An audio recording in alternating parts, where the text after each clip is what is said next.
Hey, this is Bronco Mendenhall, coach of the Aggies, and you're listening to Married to the Game, one of my favorites.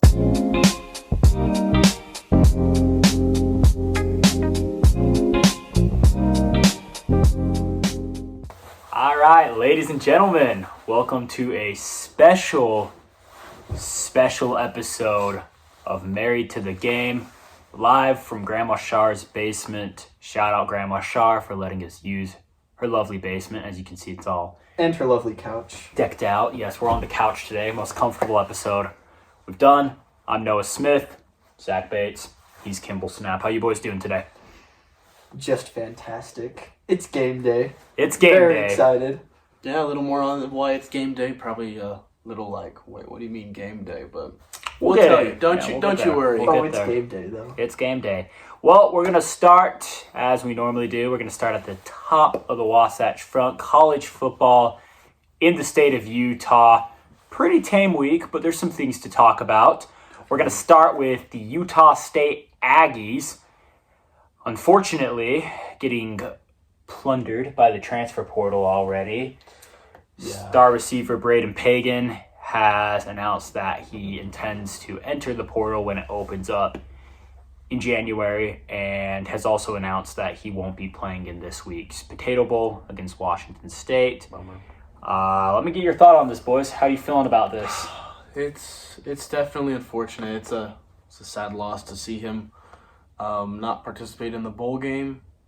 But honestly, I feel like with Utah State, this is kind of the vibes that we always have as a college, where it's like you develop these really good talent as like a mid-major team, and then they start to leave once they gain some traction. They look good. They're able to get some better deals, which honestly I'm happy for them when they get to do that. It just sucks that we have such a high turnover kind of with players for all sports.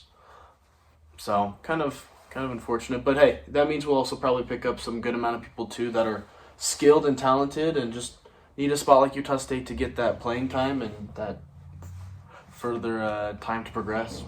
Yeah, it's like, sucks to lose him. Like, he's good. For those of you who maybe don't watch Utah State football, like, this receiver has put out the exact same stats that Parker Kingston has for BYU, who is BYU's leading receiver statistically. Yeah. And so, like, this isn't just some random group of 5 wide receiver. Like, he's going to go be a starter at a big team.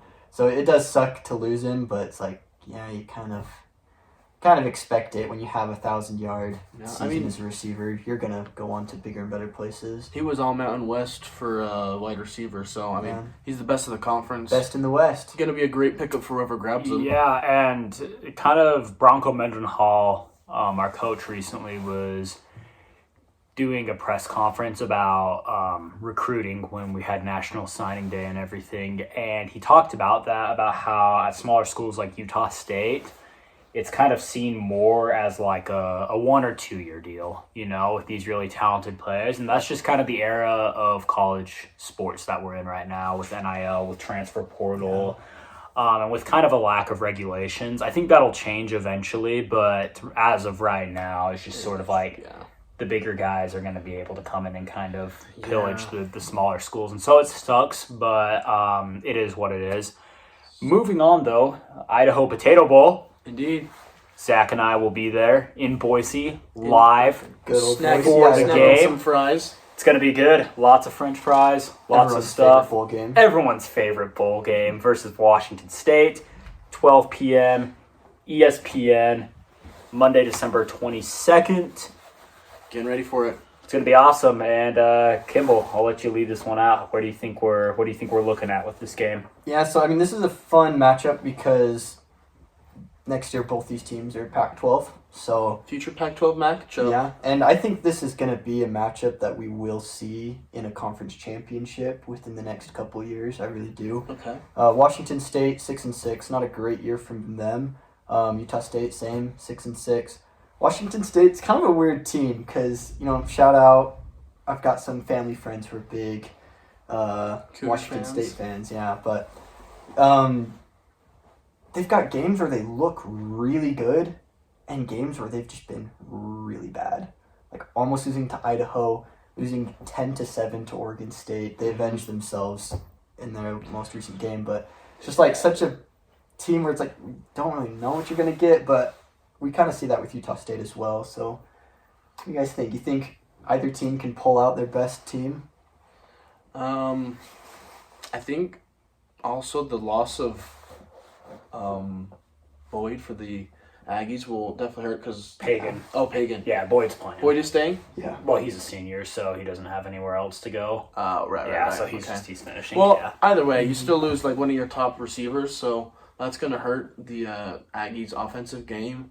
So he's not even playing in that game at all then. Pagan's not. No, No. Pagan will be gone. Dang. So it's just if they're missing a couple pieces, which I feel like every team is at the time of a bowl season, so hopefully it won't hurt them too bad. So you can really just see both of these teams just like claw and fight for the Tato Trophy. Yeah, I think it'll be kind of a slugfest. Washington State, they only allow about 20 points a game, and so I think it's going to be just a very defensive match. Yeah. And ultimately, I think it's whoever has the better defense wins, whoever can create more opportunities for the offense. Yeah. And honestly, like I actually feel pretty solid about Utah State's chances of winning. The Aggies' defense recently have been like They've been looking on a roll, way So- better. So as long as we can just force a couple of turnovers, which, I mean, their starting quarterback, Zevi Eckhouse, he's got a 12-9 touchdown to interception ratio this year, which rough. isn't good. And That so, is so Not rough. good. And their For backup's reference, not much Bryson better. Barnes is 18 touchdowns to 4 interceptions. So it's like, yeah, so Yeah, it's that's kind the of difference. Brutal. So I think if we can just force him into a couple of dumb interceptions, we should win that Hopefully. game. I will say, anytime I think of Washington State, I can't ever just not think of the great Mike Leach. May he rest in peace. The wonderful like quotes that I just will go around in my circulating mind. through your head, man. college football was better when he was the coach at Wazoo. That It was a was. good time in the Pac-12. Good days, man. Luke Falk was their quarterback. He's Yeah. from Logan. They had Gardner Minshew there. They had Gardner Dude, Minshew. they had some legends at Good Washington times. State back in the days. But hey, speaking of the Pac-12, I guess we'll just be moving down south to the Utes. Utah. Yeah, they didn't play a game. Nothing new updates, but Big updates, actually. well, game-wise, as we predicted, they will be playing in the Vegas Bowl with Nebraska. But big news did come out that this will be Kyle Wittingham's final game. He will be leaving the program and stepping away, leaving room for Morgan Scalley, the defensive coordinator, to take the new head coach position. So Which is official now, right? Yeah, it Big is Pop, official. they named him the coach. Yeah, I mean, Zach, I'll just let you kind of share your thoughts on that because you're the resident Utah fan. You know that program the best. So what? Yeah, man. I guess. Is it sad to see him What? leave? Yeah. What Really? has Kyle Wittingham meant to Utah from the perspective of a Utah fan, and where do you think they go from here? that's a good question. I mean, for me, Kyle Whittingham is all of college foot or all of Utah Utes college football because the whole time that he's coached is the whole time that I've been alive. So all I've known is Kyle Whittingham football, and that kind of is what has been known to throughout like the past 21, 22 years of his coaching stay at Utah, where it's a very gritty, very tough football team, very focused on family and unity, and they run the ball, they stop the run, they stop all sorts of play with defense. So that's the kind of style that you get, and it's sad to see it go, but I think you'll see another. I mean, Whittingham was the defensive coordinator when he stepped up after Urban Meyer, and now Scally will be another defensive coordinator that steps up for this. So I don't think you'll see too many changes, hopefully, with the Utah style. So honestly, looking forward to it. But yeah, definitely a somber moment to see your beloved head coach just like eventually the time comes and he's got to move on, and so it's real sad. Yeah, and it was interesting how the media portrayed it because I think they were like everywhere I saw they're like they've mutually agreed to part ways and Whittingham's stepping down. It was kind of like they're I forcing him don't out. Like, I don't think Whittingham's taking another job. I think the media wants to portray this narrative of like if Michigan offers, he'd take it. That's what I heard a lot of, yeah. But I don't think he would. know. He's 66. He's done. He's done. I think he's done. Let the man rest and enjoy being with his family. I think kind of he's stuff. retired. Like I Like, saw if that he and I was- was kind of like, I don't think people understand that. Like, no, he's finished coaching. Yeah, it's the same thing as Kalani Sitake. It's like if either of these guys were trying to go to a bigger and better job, chasing money, it's like they would have been gone 10 years ago. Oh, yeah. Like they would not be here. Why still, wait 20 so- years in your one school Yeah. to finally Well, make it done? Whittingham had the opportunity to go to Michigan 10 years ago, right before they hired Jim Harbaugh. He was kind of a big contender for that job, and he turned it down, obviously, because of his loyalty to Utah, which mad respect to Kyle Wittingham. Gotta love it. And so I think the thing that I'm interested to see is just, I think the Utah style is going to be the same, like you said. I mean, Whittingham's had tremendous success there. 2008 Sugar Bowl win over Alabama, 2 Rose Bowl appearances. I think it's going to be a lot of the same style, tough defenses, really good offensive line, Should be still high running on offense. same Utah. I'm just interested to see the execution, to see if Morgan Scalley as a coach can get them the same success that Kyle Wittingham did, because I think it could go either way. Honestly, I think it could either be really good or it could not work. But I think only time will tell. Happens with every coaching change. I think the only hit you'll see is in recruiting. I think a lot of the Polynesian players who have ties to both schools now, it's like, well, do we go to this brand new defensive coordinator or do we go with Kalani Sitake, who's been there for 10 years? Like, I think for the first 2 years or so, you're going to see a lot, like, a hit on Utah's recruiting in that sense. But if he's able to prove himself like Whittingham did, then Utah's going to be rolling right where they've been, probably even a little bit better. Yeah, for But, sure. respect to the coaches in Utah, we've got, I don't know, it's like you see all the coaches around the country leaving and going through this coaching carousel, but like Bronco Mendenhall's not going anywhere. He'll retire at Utah State.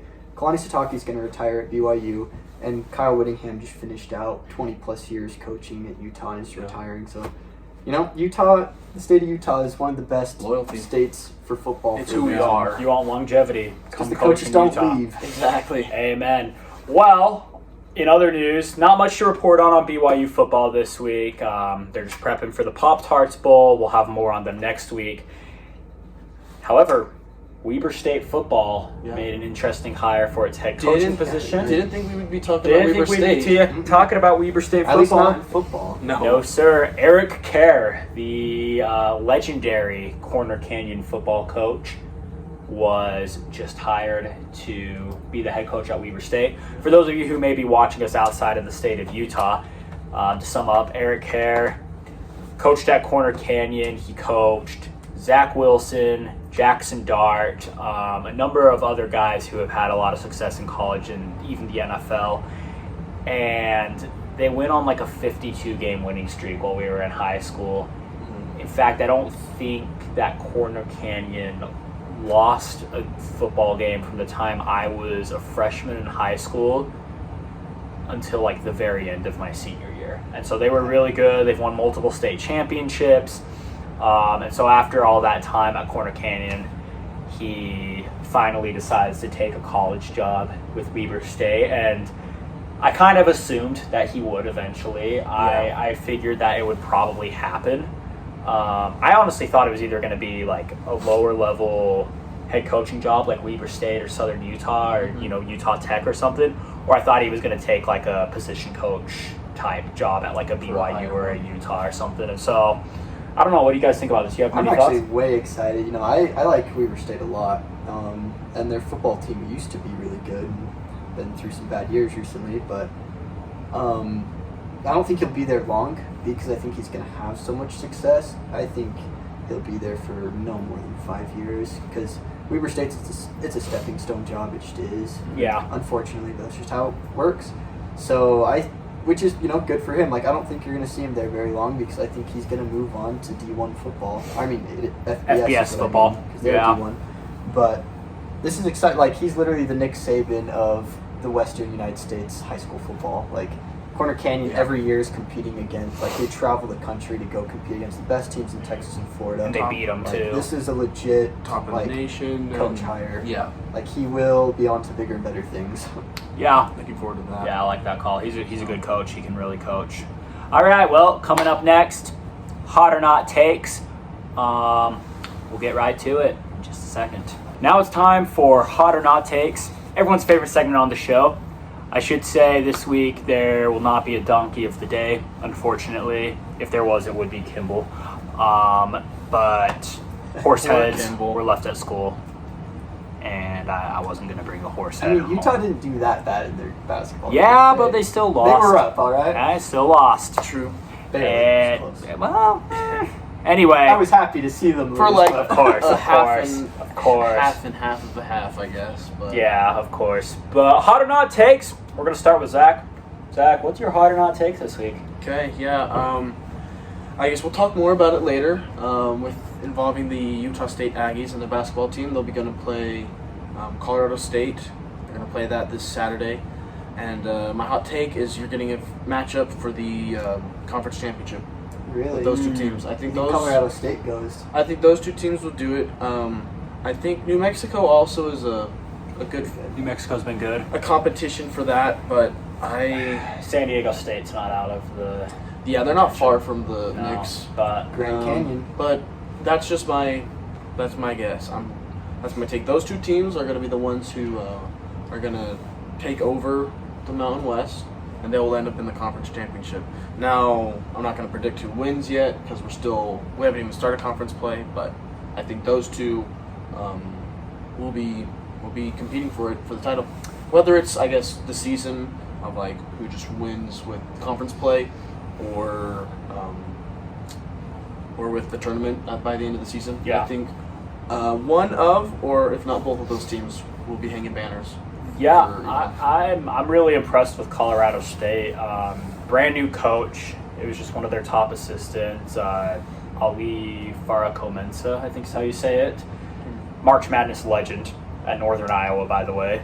Look that up on YouTube. That's some deep ball knowledge. But Google me. yeah, I thought after they lost Nick Clifford to Colorado State last year. They lost Kyan Evans to North Carolina. I was expecting Colorado State to kind of just tank this year, but the roster they've built and the fact that they've kept some of those guys from last season's team as well, Big for them. it's been pretty big for them. And so, yeah, I think I could definitely see that happening. What do you think about that, Kimball?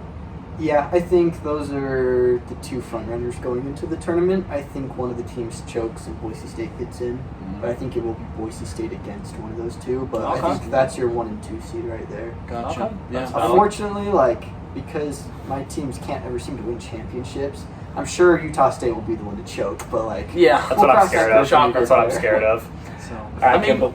Colorado State did have their Utah State's number for the past two games last season, so Yeah, we'll see if they can get over a mental block, if there is any. Yeah. Kimball, what's your hot or not take? So mine has to do with BYU basketball. They're good, okay? Don't get me wrong on that. They're great. They're phenomenal. Yeah, they're pretty good. But I think they're going to have a rough start to conference play. I've just, I don't know, the Clemson game, the UConn game, right? They brought it close, but, they were just getting worked. There was another which was it, It was Dayton. Yeah, it was Dayton, that's right. That was... BYU, the cardiac Cougs, if you're a BYU fan, you've seen it in football and basketball, but too much in basketball this year. I think they have a rough start to conference play and then find their rhythm. I think they're going to lose probably, I don't know, 1 or 2 of their early conference games. Maybe in their first 5 games they'll lose 1 or 2 of them. Should win all of those, but I think they're going to slip up. You'll see them drop to 15 in the rankings, and then I think they'll climb back up. But I don't know, they just, for some reason, I feel like they haven't hit their rhythm yet, and they're running out of time to hit it. But I don't know, what do you guys think? Did they figure it out, or? I don't know. What do you think, Zach? I guess just my question for you is: are they losing to the top tier contenders of the conference, or are they losing to just anybody? Well, I'll read off their first 5 games. At Kansas State, that's a tough place to play. Arizona State at home, at Utah, TCU at home, and then at number 19 Texas Tech. Okay. And right after that, you've got a gauntlet of Utah, Arizona, and Kansas. And so it's we all know the Big 12 is the best basketball conference, but it's we've got some rough games. If you don't get it sorted schedule out at first, you're gonna have a rough time with that 4 or 5 game series. Yeah, it's tough. I think they'll lose at Kansas State, and then probably, and don't come at me, Cougars fans. I think they'll probably lose that game at Utah as well. No, I'm sorry. Last year, that's not I think that's happening. No, because hear me out. Terrence not happening. Terrence Mann for I think if 40? If BYU loses to Utah, I will wear the donkey head. Okay. Okay. For a whole month? Yeah, every day to school. No, not to school, just on the show. We'll see. That Texas Tech team's overrated. They've left a lot to be desired. They almost lost to Wyoming, who, granted, has been surprisingly good. Yeah. Almost lost to Northern Colorado last night, who will probably be the Big Sky team in the tournament. They're pretty good. So it's, it's a little bit of a dicey schedule. It could go either way. I'll just jump into my hot take because mine is also about BYU basketball. And I kind of agree with Kimball is that I think this BYU basketball team's really good. Don't get me wrong. I don't think they're a Final Four team. Really? I think we're looking drought. I think we're looking at it as it stands right now. I think we're looking at an Elite Eight team. Because there's at least 4 teams in the country better than this team. I think Arizona and Michigan head and shoulders above everyone else. I still think BYU goes 1-1 with Arizona though this year. I don't think so. I think Arizona's too good, and then I think Duke's way better, and then UConn beat BYU, and then I would have a hard time seeing them beat Purdue as well. And you got to get past Iowa State. You also have Iowa State that's in the top 4. Houston's up there right now. Am I wrong though? Does BYU not have like 3 guys that can go get you 20 points and average 20? No, that's the thing though. Is like if those guys are cooking every single game of the tournament, all 3 of them, then BYU can go win a national championship. But I think you have to factor in you play 6 games to get there, plus the conference tournament. And I just don't know if all 3 of those guys can string together 6 games in a row without one guy having a bad game. And as we've said before on the show, BYU's depth is a problem. The later in the tournament you go, the harder the competition. So you have one bad night. And so it's kind of like, I think if they find themselves in an Elite Eight game with, a team like Duke, or they find themselves in a Sweet 16 with a really feisty 5 seed, it's going to be tough. It could be too, just like last year where you don't even have that bad of a night, but your opponent has an insane night like Alabama Which did. is true, yeah, because they played really well against Alabama, but Alabama just Alabama would be anybody last year in that game. Holy cow. Yeah. So I'll agree. I think the odds are not in their favor to go to the Final Four, but they if they're firing on all cylinders, they have the talent to go to the national championship. Yeah, I agree. It's just, can they consistently do that every game of the tournament?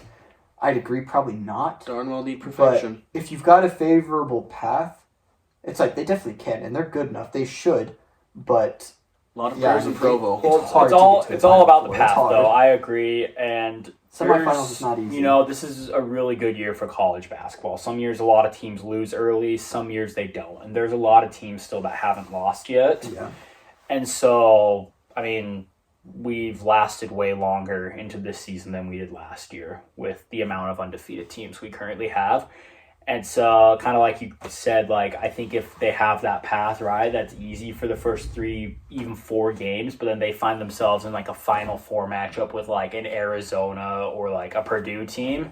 That would suck, it's going to be really hard for them to get over the hump there. And so that's my hot or not take. Comment down below what you guys think about the takes. I know there's a lot of BYU fans that enjoyed this show. So if you're mad at me, and rightfully so, comment respectfully. The I'd comments prefer. will be hot. But just, let us know what you think. And we're going to get moved on to college basketball in the state coming up next. All right. College basketball in the state of Utah. Quite the week. Boom! Starting down in Provo with the BYU Cougars. Had quite the game last Tuesday night at MSG, Madison Square Garden. Greatest arena in the world, in the greatest city in the world, New York City. quite the comeback for BYU. What a game. Yeah, Insane. Oh my gosh. They were down by 21 at halftime, 43-22. And then they allowed Clemson to score another point into the second half. So they were down by 22, which is the largest second half deficit in BYU basketball history. And they came back and they won the game. Man, I saw the score at halftime. As I was going to the gym, I'm like, I'm not really going to pay attention to this game. It's already looking pretty bad. Too. And then I check back up again, and it's like, oh, dang, hold on. And so I just tuned it on as I'm there. I'm like, oh, what an ending, man. So They were exciting. Dead in the water, and then Clemson just could not buy a basket in the second half. But And DeBonsa just DeBonsa, that was his became wow. an MVP. Oh my gosh. Dude, the funniest moment was when he hit that dunk, and then he's like, crap, I got to go back. Yeah. Started celebrating. I think that was AJ DeBonsa's welcome to the limelight moment. I think that was his.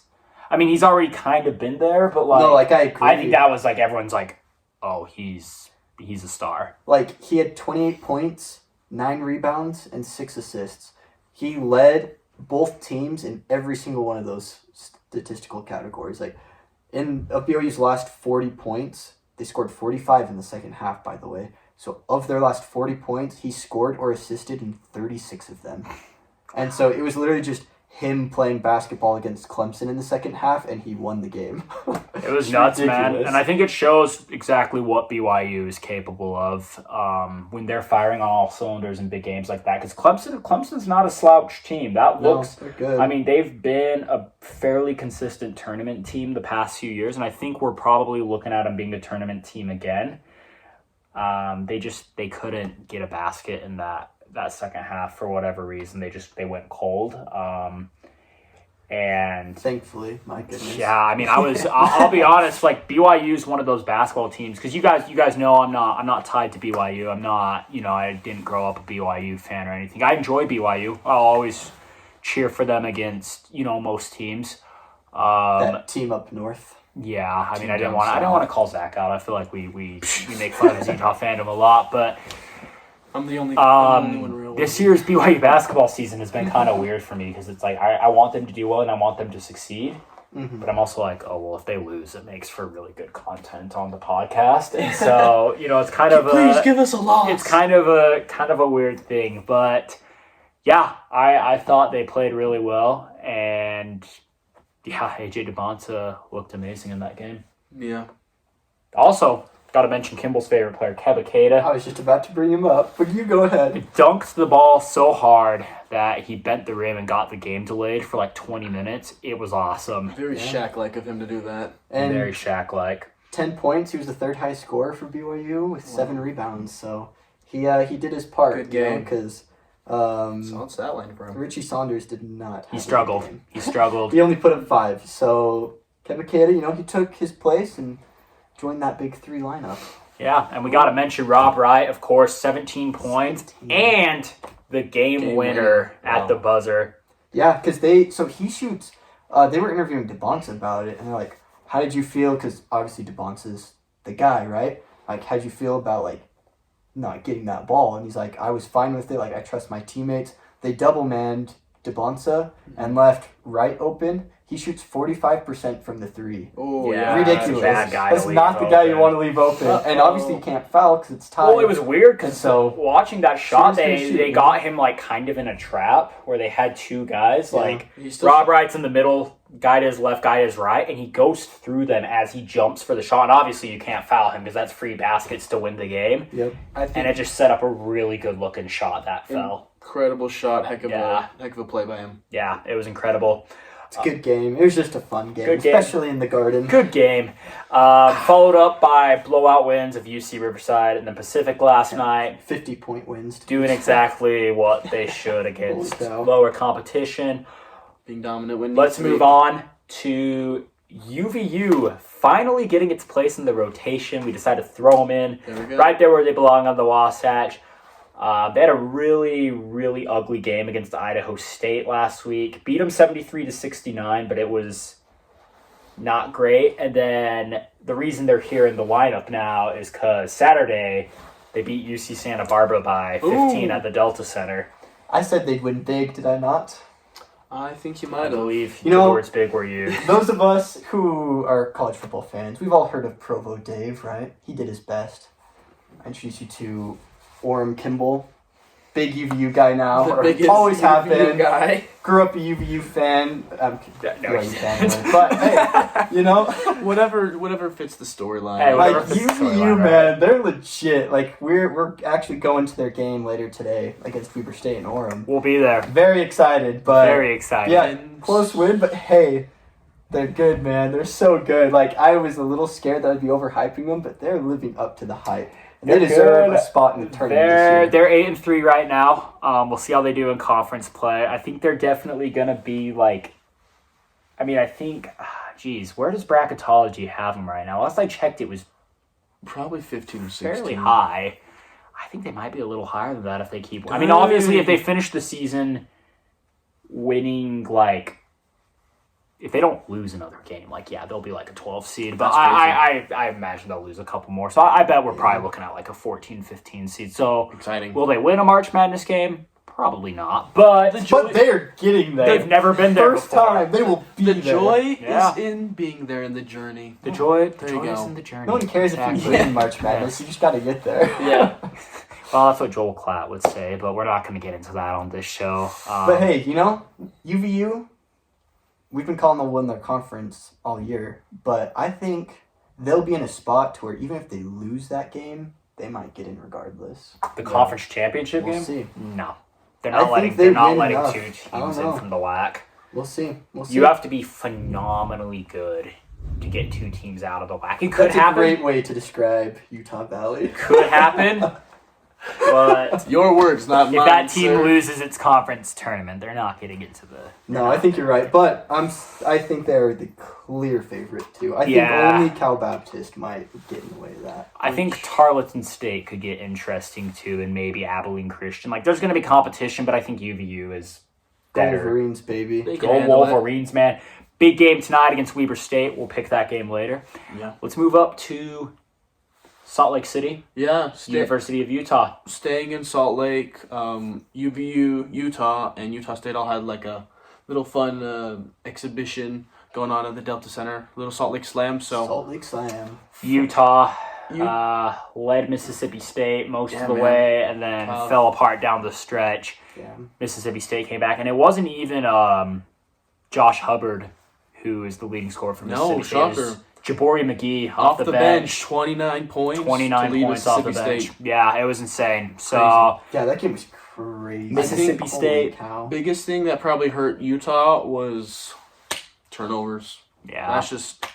It's just you can't win the ball game when you're not having those opportunities to score and you give it to them. So that's Yeah, what and I killed them think late too. Utah is just, there's been a couple of games like that this year where it's just kind of a gotta have a game, you know? You gotta have it. You're Stupid in a position turnovers. to win, and you can't get it done. And I think that's what is the difference between them right now being a decent team and a tournament team. Yeah, even late in the ball game when like Mississippi State was starting to come back, tight game, you give up a turnover and then you just give them more of a lead, and so I think that was one that hurt them crucially.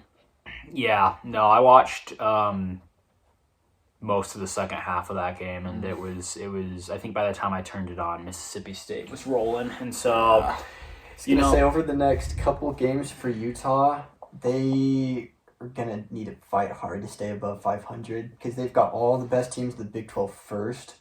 So they've got a that's wall to true, climb because here Eastern coming soon. Washington should be a pretty easy game. They're not good, but then they got at Washington, That's who's gonna in be- the Big Ten That's now, gonna be a but is tough good. game. Washington's Coached good by this former year. Utah State coach Danny Sprinkle.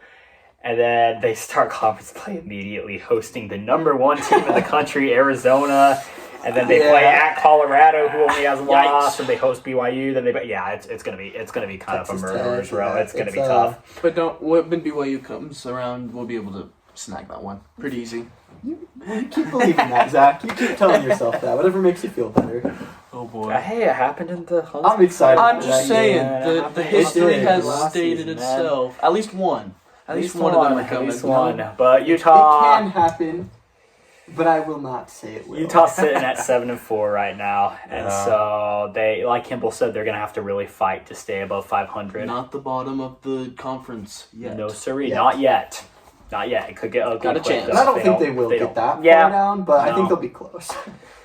Well, unfortunately, I thought they really had Mississippi State. I did too. It would have been fun to watch. Let's move up to Logan. Utah State basketball beat Illinois State on Saturday. I think it was 83-78. I want to say was the final score, and it was kind of ugly, but it wasn't like cause for concern ugly. I think that's a good way to put it. Yeah, I mean, it was a close match. But not like a concerningly close match. Like Illinois State is a good team, and so I would say it's a good win. But there were definitely times where you were like, "Ooh, can we hold a lead? Can we actually shut out this team?" Like we get up 15, and then you start to like. Yeah, and I think that's the thing that comes with Illinois State is I think that team is probably going to win the Missouri Valley Conference this year. Like they'll be a March Madness team, I think, and. We got up by 15, like you said, and it kind of faded pretty fast, but it was almost what you expected because it was kind of an up and down game, you know? And being an Aggies fan, you're kind of used to that. Yeah, and so turnovers was a huge thing for both sides.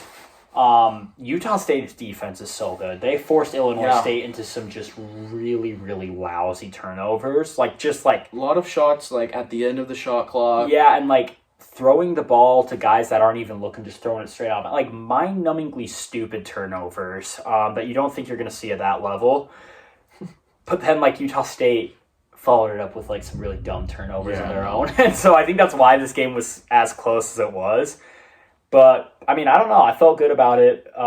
Listened to Jared Calhoun talk about the, game, what he thought after, and he wasn't too concerned as he has been in past rough showings. And so I think if he's not concerned, then we don't have any reason to be.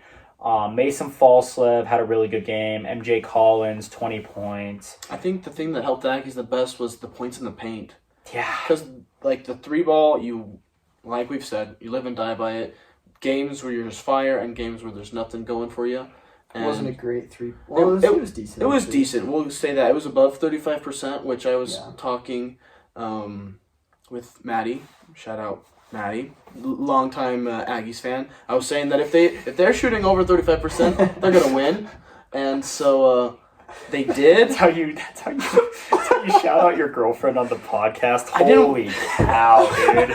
Oh man, Zach's in the doghouse. I told her I would do it, and she told me not to because she didn't want to get embarrassed on live podcasts. Yes. So I had to make it subtle. On Big Time Sports But hey, we've shouted out the Womack family before. We've shouted out the family as a whole. Maddie, I'm sorry, but also enjoy your how many seconds? 15, 20, I don't know. But no, I was saying that if we could do better than 35%, we would win, and we did do better than 35%. But I think in the paint was where they were able to find the win for that game. Yeah. So, and here's why it was close: is Illinois State had 5 guys in double digits. Yeah, and we only had 3, and so it's like Illinois State. I mean, they are just good, but it's like we've got to find a way to just like not even their best players were hitting double digits. Like we got to find a way to just like lock down. I feel like last year we saw a lot of full court presses, and we would just go on like 8-0 scoring runs. I just haven't seen that this year. Like I feel like our defensive intensity just isn't where it was last year. I don't know if you guys are seeing it differently, but like I'm a little worried about. I'm going to disagree with that because our defense last season was not averaging 11.4 steals per game. That's true. So I think, but we also haven't gotten to conference play yet. We let teams into the front court a little bit more for sure. But what really stood out to me was our big man plays. Sorry about that. iPhone ran out of storage, so technical difficulties. Yeah, it's embarrassing. Anyway, as I was saying, Utah State's big man, Zach Keller, 7 of the first points of the game. Started a hot. Finished with 9, and then Gary Clark really broke out of his slump this game. 18 points, 8 rebounds. Looked like his old self. So that was really good. When can we put him in as a starter? We still waiting on that? I don't know what is going on. Well, this was the first game that Calhoun really messed with the starting lineup in a big way and threw Keller and Ellamy in it. Yeah, exactly. Yeah, that was A big change-up. I mean, honestly, like, I think Gary Clark off the bench, he's been performing off the bench, and so he still gets his minutes. Yeah. I don't know. I'd like to still see him get like 10 more minutes of game time. Well, I mean, Falsov only gets 33, and there's only 40 minutes in a game. I don't know if it's like really like. But it's like he's our highest scorer, with like he's averaging like 5 to 10 minutes less time on the court per game. And it's like. That's true. Why isn't he in more? Don't hurt the big guy. Protect him. Maybe his endurance just isn't there. I don't know, but it's like I'd like to see him play more. Put him in the 30s for minutes on the court. I could see that. I would be okay with that. Like I don't know. Maybe I just don't know basketball enough. Like I feel like you'd want your highest scorer on the court for as much time as you can. I can see why. It might be a big man thing. Big men usually tend to struggle with knee issues. Okay. A little bit more, so maybe it's just to protect health a little bit more, because guards are just going to have a little bit better endurance anyway. Some people just come off the bench better, too. They just need that, I guess, that fire at that point rather than starting off, so. Either way. Clark's not our high scorer, it's Collins. I mixed that up. Yeah. But, I mean, regardless, if he's still doing good. He's like our third I won't complain. Scorer, yeah. For sure. Well, we're going to get into our picks for the week. Coming up next. Time for our picks. Zach's back there just readjusting that Utah hat. So many difficulties today. I being one of them. We're going to start off up in Boise, Idaho. Boise. As we have said earlier in the show, Zach and I will be in attendance for the famous Idaho Potato Bowl. Utah State, Washington State. Kimball, who you got? This game's so hard to pick. This is the best poll Utah State could have gotten for a bowl game. I agree. Opponent and location. But Washington State has struggled their last couple of games, and Utah State has looked really good their last couple of games. Even though we couldn't finish the job against the best teams in the Mountain West, we held them to a point. And so it's like,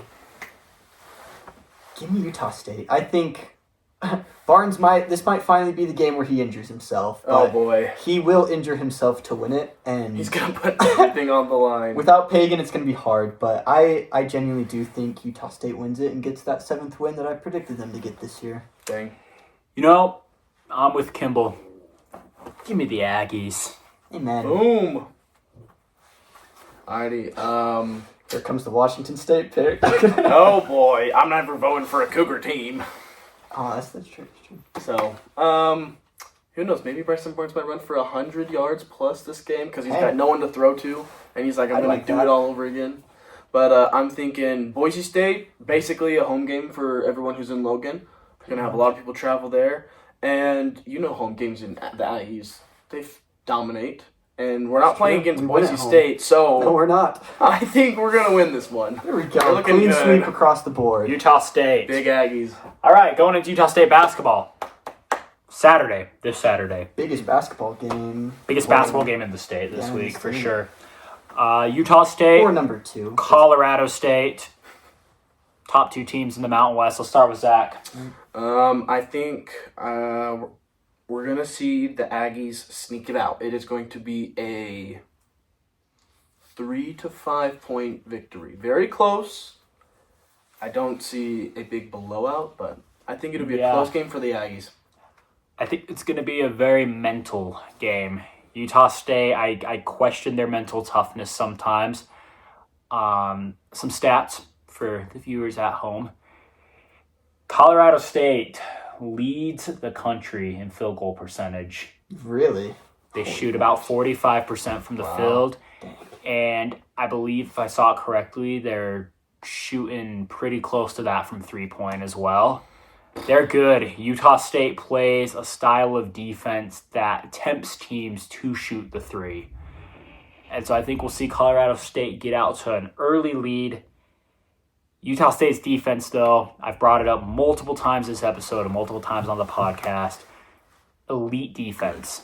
Very good defense. I think Utah State's experience comes in hand. Bring out the hat again. I'm taking Utah State to eke out a win. I picked South Florida one time, and they did beat us. But I feel a lot better about the way we're playing right now. So give us Utah State. I don't know. Do it. Be the contrarian.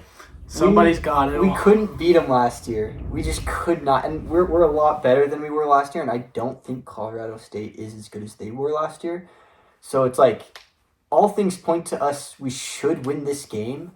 But if I've learned anything from being a Utah State fan, it's all here. It's never going to happen. I don't know. I think we should win this game. It's in the Spectrum. Obviously, the Spectrum won't be as packed with the break. A lot of students are gone. Yeah. But give me Colorado State. Oof. I think it's just a little too much, too soon. I think we get them on the second game. But I think Utah State slips. I don't know. If we don't get Colorado State at home, It's we're not going to Spectrum get them this year. Need I remind you about what happened in Fort Collins last year? It was A game that we probably wanted to turn off after 5 minutes. I was going to say, we were down by about 10 minutes into that game. But That's why I'm scared. we're going to get it I this don't time. know. We're going to get it. We should beat Back for them. vengeance. It seems too good to be true. I feel Like, that. we can't actually be the front runner on the edge of the rankings, right? Like, we have to blow it. So That's valid. Never That's can, valid. never will. Good. But on to the biggest game of the week, huh? Indeed, game day for today. Oh boy. UVU versus Weber State. 6 p.m. tonight at the UCCU Center in Orem. Good old Orem. We will be there live and giving you our, I guess next week in the next podcast. We'll give you our breakdowns. We may film something for you guys. Yeah, a little special episode. You may see a selfie. Or two. But, Zach, I'll let you kick this one off. I mean... Also, who are you cheering for in this game?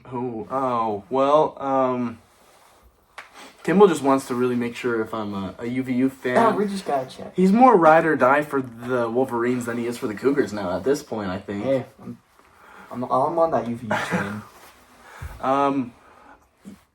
Weber State has had a really good basketball team too. UVU is also doing really good this season. I mean, I am stoked for an incredible matchup coming on in Utah. I think, hopefully, what will happen is not a breakout game because he's good and he's led the team, but I hope for a big game from Isaac Davis, former Aggie. Yeah. Hoping to see him get some minutes, get some big boards. It's been good this year. Solid dunks. I mean, get some over 10 points. I think if he gets that, they can win it. I think Weber State is also a really good basketball team. They've given a lot of problems to everybody, including Utah State when they played them. So I think this will be another exciting, close matchup. But let's go with Isaac Davis and the Wolverines. Yeah. I think ultimately what I want from this game is just a close game. Just like to be at a really fun basketball game and just, enjoy myself. That being said, I will be rooting for UVU. My mother's a graduate of UVU. Class Alma of mater. Family ties, gotta do it. 2015, went back to school, raised 5 kids, got a 3.97 GPA while doing it. My mom's a beast. And because of that, if my mom can raise 5 kids and get that high of a GPA doing it, UVU can win this basketball game. Dang it, I'm taking UVU. UVU has never let me down before while picking them on the podcast. Have not. They let us down last year against Grand Canyon, but Grand Canyon's not in the conference anymore. No, they're not. 2 names. Holcomb, I'm probably pronouncing Jackson name wrong. Holcomb. Holcomb. Okay, I figured. Holcomb, Davis. Those are the guys you want to watch out for. If Davis scores double digits, UVU wins by 10 at least. If he struggles, close game. But give me the Wolverines big. I'm saying big, like double-digit win. This is going to be a big win for UVU. Huge. Holcomb is going to have a phenomenal game. He's going to be creeping on that 20-point mark if he doesn't pass it. Davis hits double digits. I think UVU kills Weber State. All right. Today. All right. Wow. Bold take there from Kimball. If you have any bold takes of your own, drop them in the comments below. This has been this week's episode of Married to the Game. We'll be back next week with another show for y'all. Don't know if it'll be before or after Christmas. So if it's before, Merry Christmas. Merry Christmas regardless. Merry Christmas. Enjoy the holidays. If it's Grandma's after, basement. from Grandma's basement, Merry Christmas. We're going to get helping setting up Grandma for our family Christmas party. Well, my family Christmas party. These guys. Shout out Grandma Shar for the basement. Shout out Steph Curry. Shout out Pop Tarts Bowl. We love all you guys. And we'll see you guys next time.